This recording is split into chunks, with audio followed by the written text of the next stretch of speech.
নমস্কার বন্ধুরা, বিপস কিচেন টিপসে আপনাদের সবাইকে স্বাগত। আজকে আমি মাশরুম পোস্ত করে দেখাবো। দারুণ লাগে এই মাশরুম পোস্ত। এখানে আমি 200 গ্রাম মাশরুম নিয়েছি। প্রথমে মাশরুমগুলোকে খুব ভালোভাবে ধুয়ে নিতে হবে।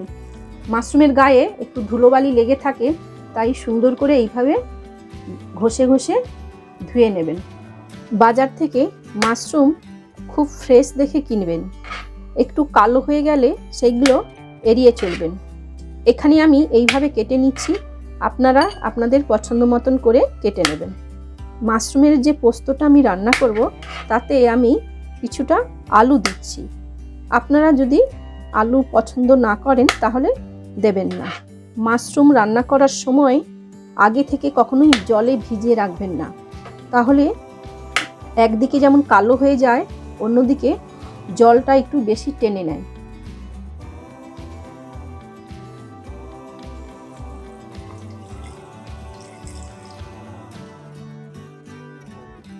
আলুগুলো এইভাবে কেটে নিয়েছি।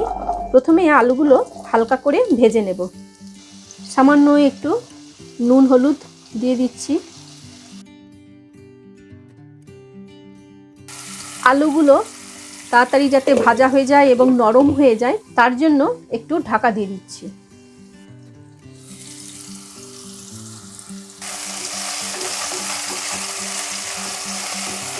আলুগুলো ভাজা হয়ে গেছে, এবার আমি এগুলো তুলে নিচ্ছি। কড়ার মধ্যে যে তেলটা আছে তার মধ্যেই মাশরুমগুলো ভেজে নেব। মাশরুমগুলো কড়াতে দেওয়ার সময় খুব ভালোভাবে চেপে দিতে হবে, যাতে জল না থাকে।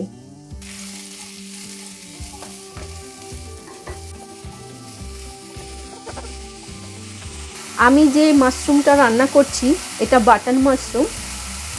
ওয়েস্টার্ন মাশরুমও ঠিক এই একইভাবে রান্না করা যায়। দেখুন, মাশরুমটা নাড়াচাড়া করতে করতে কেমন জল ছেড়েছে। এই জলটা শুকিয়ে যাওয়ার পরেই মাশরুমগুলো তুলে রাখতে হবে। মাশরুম থেকে বেরোনো জলটা শুকিয়ে গেছে, এবার মাশরুমগুলো আমি তুলে নিচ্ছি।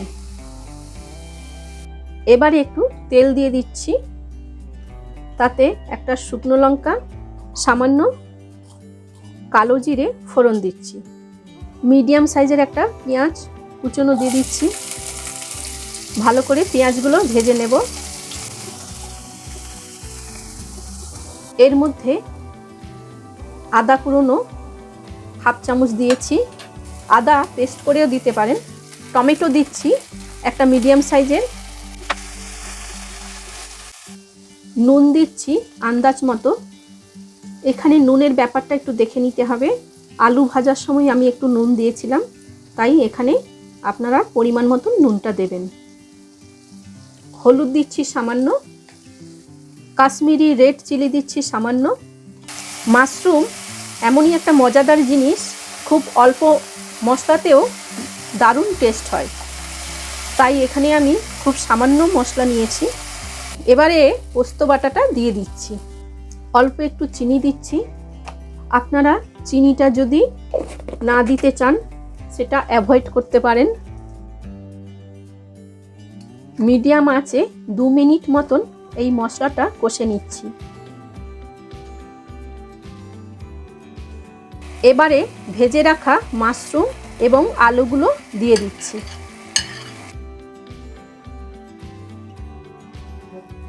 এক কাপ মতন জল দিয়ে 5 মিনিটের জন্য ঢাকা দিয়ে দিচ্ছি। এটা খুব তাড়াতাড়ি রান্না হয়ে যাবে, কারণ আগে থেকেই মাশরুম এবং আলুগুলো ভাজা রয়েছে।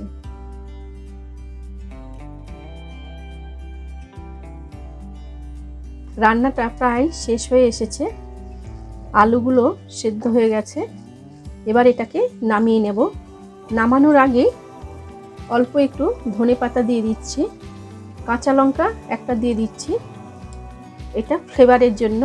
মাশরুম পোস্ত আমার তৈরি হয়ে গেছে। এবার এটাকে নামিয়ে নেব। বন্ধুরা, আমার এই রেসিপিটা একবার ট্রাই করুন, দেখবেন অসাধারণ এর টেস্ট।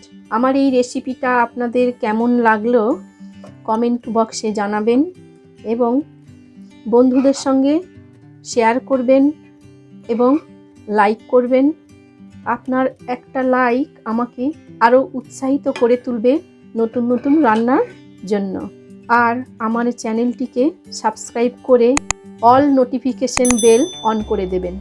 আমি যখন নতুন কোনো ভিডিও আপলোড করব তখন তার নোটিফিকেশনটা পেয়ে যাবেন।